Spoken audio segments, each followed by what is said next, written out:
Hi everyone.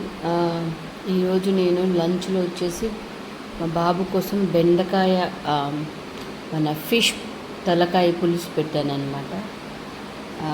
So అది దాని recipe చాలామంది బెండకాయ చేపల పులుసు తింటారు, బట్ నేను చేప తలకాయ వేసాను అనమాట. చాలా టేస్టీగా ఉంటుంది. పిల్లలు ఈవెన్ మన కొంతమంది చాలామందికి తలకాయ తినడం ఇష్టం ఉండదు, బట్ దాంట్లో అది కూడా చాలా టేస్టీగా ఉంటుంది. న్యూట్రిషన్స్ కూడా చాలానే ఉంటాయి, ఈవెన్ ఎంటైర్ ఫిష్లో ఉంటాయి. సో అది ఈరోజు రెసిపీ అండి. చాలా అంటే చాలా ఈజీ. కొత్తగా ఎవరైనా ట్రై చేయాలనుకున్నా కూడా చాలా ఈజీ, అంత ఈజీగా ఉంటుంది రెసిపీ. ఒక్క మాటలో చెప్పాలంటే ఇట్స్ ఓవరాల్ యమ్మీయెస్ట్ కర్రీ అనమాట. సో దీంట్లోకి మనకు కావాల్సిన ఇంగ్రీడియంట్స్ ఏంటంటే ఆల్రెడీ మీరు చూసేసారు. ఆనియన్, ఇంకొచ్చేసి ఫిష్ తలకాయ. ఇది ఒక్క పర్సన్ కాబట్టి ఒకటి ఎనఫ్, నేను ఎలాగో తినాను కాబట్టి. అండ్ దెన్ అల్లం, ఇంట్లోదే, బయట నుంచి కొన్నది కాదు. అండ్ మెంతి పొడి అండ్ బెండకాయలు. సో ఆల్రెడీ అన్నీ వేసేసాను దీంట్లో. జీలకర్ర అండ్ ఆనియన్ వేసి దీన్ని కలిపెట్టాలి. It's very I think almost 15 minutesలో అయిపోతుందండి. ఇది అంత టైం కూడా పట్టదు. మీకు ఎవరైనా క్విక్గా చేయాలనుకున్నా, ఏ రోజైనా మీకు అరే ఏం కర్రీ తినబుద్ధి కావడం లేదు అన్నప్పుడు ఇది చాలా టేస్టీగా ఉంటుంది, పుల్లగా. And fish taste, that flavour చాలా బాగుంటుంది.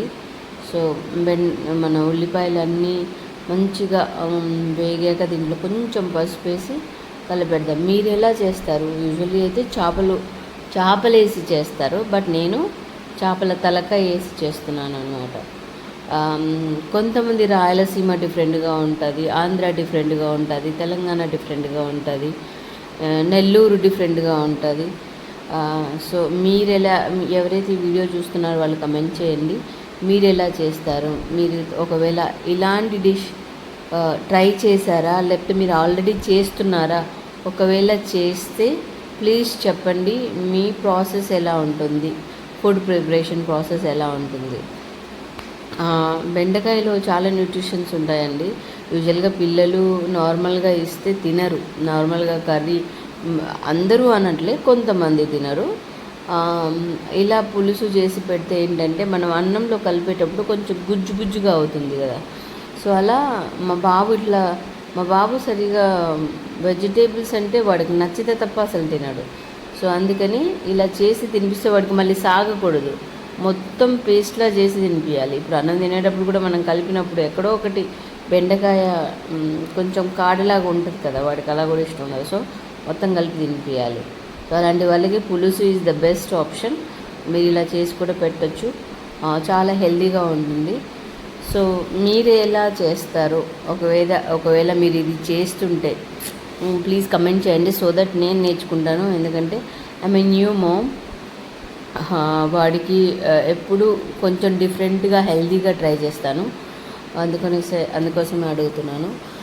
ఎలాగో పులుసు పోసాం కాబట్టి ఇది ఒక 2 minutes వరగనిచ్చిన తర్వాత దీంట్లో ఫిష్ వేసి లాస్ట్లో మెంతి పొడి వేస్తే అయిపోతుంది. ఇంత సింపులే అండి, ఇంతకంటే ఏం లేదు దీంట్లో.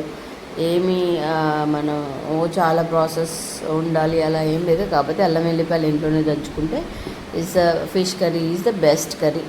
దీనికి మసాలా కూడా ఏమి ఉండదు, ఓన్లీ ఒక మెంతిపొడి వేసుకోండి, అంతకంటే ఇంకా ఏం అవసరం లేదు. మీకు కారం ఎక్కువ కావాలనుకుంటే ఎక్కువ వేసుకోండి, అది చాలు దీనికి ఈ కర్రీకి.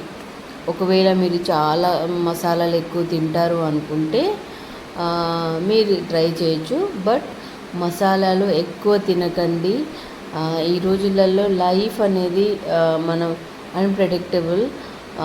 ఎలా ఇంతకుముందు 100 years బతికే వాళ్ళు ఇప్పుడు మనం ఏజ్ ఇంత అని చెప్పలేకపోతున్నామండి, సడన్ డెత్ వస్తున్నాయి. సో మనం తినే ఫుడ్ ఎంత క్లీన్గా ఉంటే అంత బెటర్. ఎంత జంక్ అవాయిడ్ చేస్తే అంత బెటర్ నన్ను అడిగితే మాత్రం. ఎందుకంటే మన పెద్దవాళ్ళు చెప్పారు, నువ్వు ఏది తింటే అదే అవుతావు అని.